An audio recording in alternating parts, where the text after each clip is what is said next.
Alright, so Moon Knight is one of the many Marvel Disney Plus shows that released in 2022. The main difference between this and all the other ones is that this one's actually good and not okay at best. This show follows the mild-mannered Stephen Grant, who is honestly nowhere near how he is in the comics, but we'll get into that later.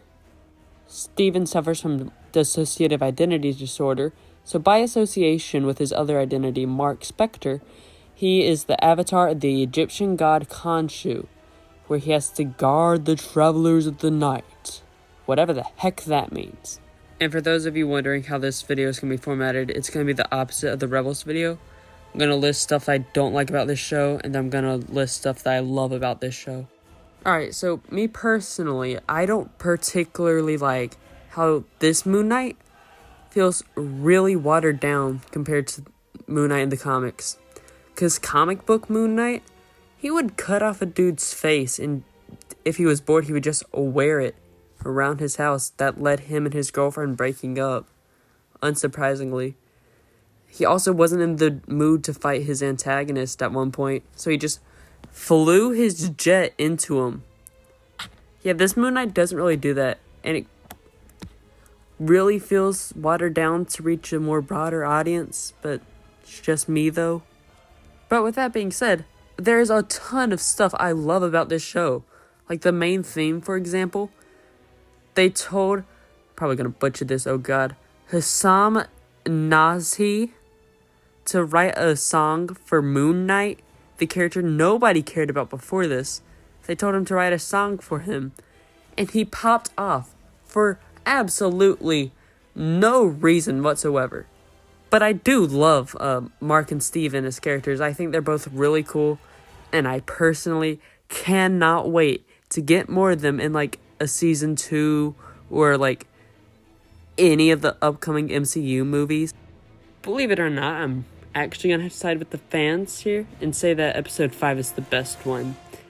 Mainly because we get to see more of Mark's backstory and see how he develops his DID. The last part does mean a lot because in the comics, the writers constantly flip-flop between he's a normal dude whose mind got fractured by the otherworldly horror that is Khonshu, and some writers saying that he isn't even a real dude. And it's just like cool to see them actually give a definitive answer for the MCU universe. And this episode is just generally sad because we see like a young child just getting abused by their mother. That's like something I never thought in a billion years we would see in a Marvel movie or Disney projects. So I mean, cool guys, subverted my expectations that way, I guess. But yeah, the ending is especially sad because, you know, Steven gets left in the sand dunes while Mark gets to go off into the plain of reeds or whatever it's called. I mean, yeah, it gets undone in like the next episode, but it's still sad in the moment. Another thing that I love about this show is the suit. The Moon Knight suit here looks amazing and way better in the comics. I mean, the comic suit isn't bad, depending on which one, but like the main one that everyone knows is just the all-white suit. Which I guess sort of makes sense, because it's like the night of the moon's white, okay, cool, Marvel, I guess. But this suit looks more Egyptian.